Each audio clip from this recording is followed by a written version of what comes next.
I'm seeing the side of the house. I'm seeing this side of the house. But then I also see the doorway, and that's probably because it's in pictures. So it's like the doorway at the lower level of the hill.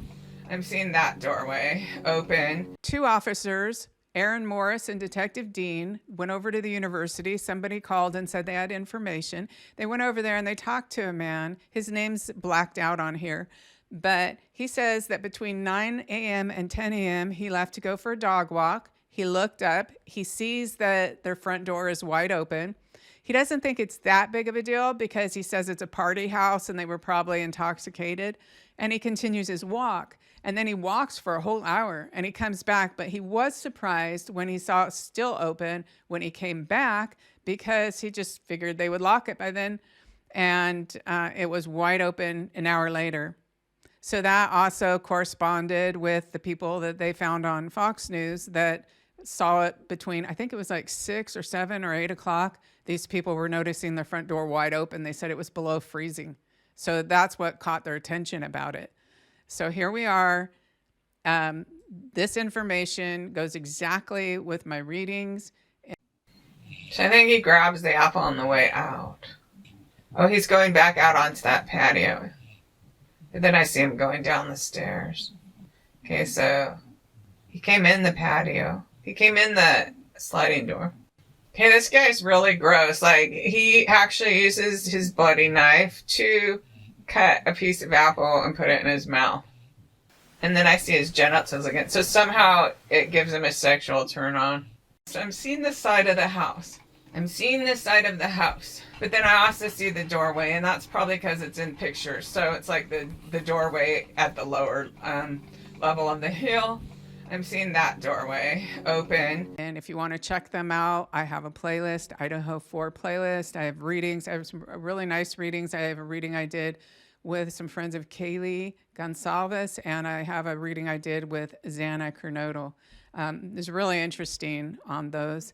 And I hope you check them out. I also have the very first reading I did where these clips are from, and further readings just expand, and it's almost covers basically the same thing, but then it gives more details, or they'll cover more stuff.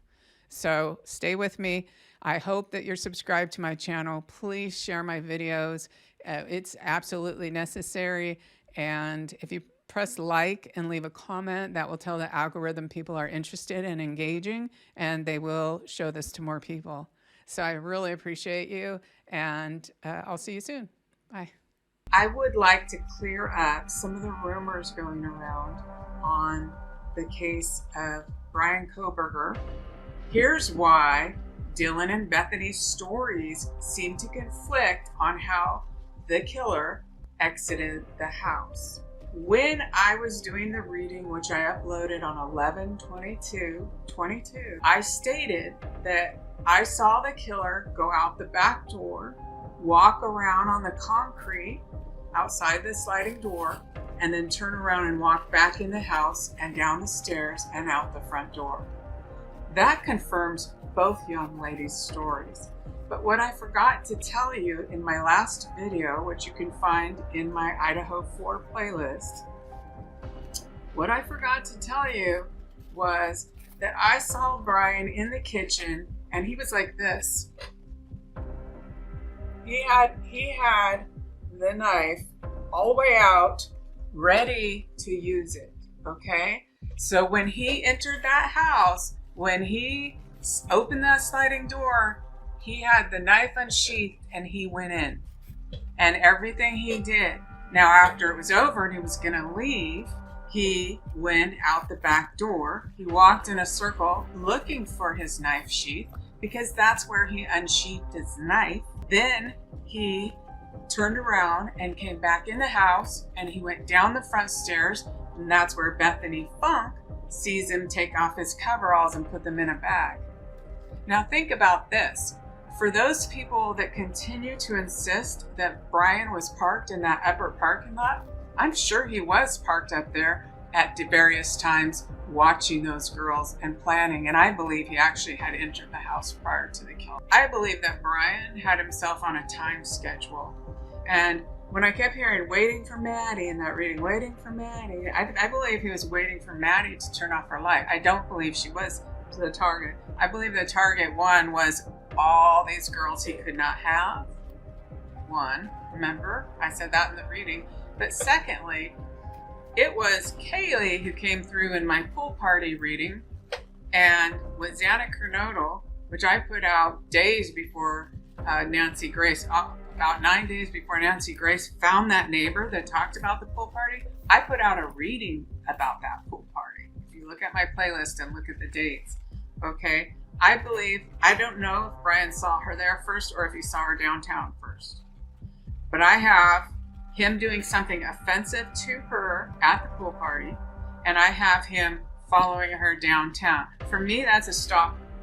By almost any definition in the United States, Bryan Kohberger, in my opinion, is a stalker. Idaho law defines stalker as somebody you know, somebody that's bothering you, and somebody you made a police report about. But we know Kaylee didn't know his name, and most likely didn't know his name, and the guy at the vape shop, right before she gets murdered, says that they were talking about her having a stalker, okay? In my opinion, Bryan's a stalker. So check my playlist. I have a video called Stalker that explains that. I also have a video called Motive that explains that. And honestly, I was connected to his brain. They had me connected to this guy's brain while he was doing this. I know exactly what he was thinking. Now, the latest rumor that's going around is trying to vilify the innocent victim, a 20-year-old named Dylan. Why? Because she went out and partied on a Saturday night? I mean, really, stop insulting the victims. Stop re-victimizing people. Can you imagine the hell they're going through? And they would be dead. When I was seeing Bryan going around the block in my reading before it was ever made public, I was hearing, waiting for Maddie, I'm waiting for Maddie. Well, I believe he was waiting for her to turn her light out. And then he had to wait for the DoorDash driver. It's taken up all his time. I believe those other two girls would be dead if not, because in that reading, just like done like a week after the murders before they ever got solved, in that reading, I'm saying that he wanted to go kill those other two girls, but that he had only given himself an allotted amount of time to do all this, and he had used up the time. He had to go. And that's why he went out the back door, looked for his knife sheath, turned around, circled around, came in, went out the front door, and where Bethany sees him go out the front door, it's the same person. And the neighbors verified that on Fox News. On Fox News, around January 5th, around all that time period, the Fox News was interviewing neighbors, and the neighbors said that they noticed that their door was wide open at 7 or 8 in the morning, and they noted it, how strange it was, because it was freezing cold outside. The latest thing going around now is that Dylan said he was carrying something and she thought it might be a vacuum cleaner. If you listen to my reading again, there's unspeakable horror in there that is not necessary for me to repeat. Now, at the time it was necessary because law enforcement was looking for somebody and I needed to be shown this is a serial killer. This isn't an ex-boyfriend, this is a serial killer. Okay? And they showed me him taking a body part, taking some blood, and everyone's like, oh yeah. What do you think was in that kill bag he had? See, he had a different fantasy, which I addressed in that video too. He had a fantasy, but that didn't work out. There were time constraints. I believe Bryan Kohberger is 100% guilty. There's no doubt in my mind, and we'll talk more later. All right. In the meantime, if you would please make sure you're subscribed, or you've checked the notification bell. If you leave a comment and a like on the video, YouTube will share it out. And if you share it out, that's even better. And thank you so much for joining me. All right. Have a great day.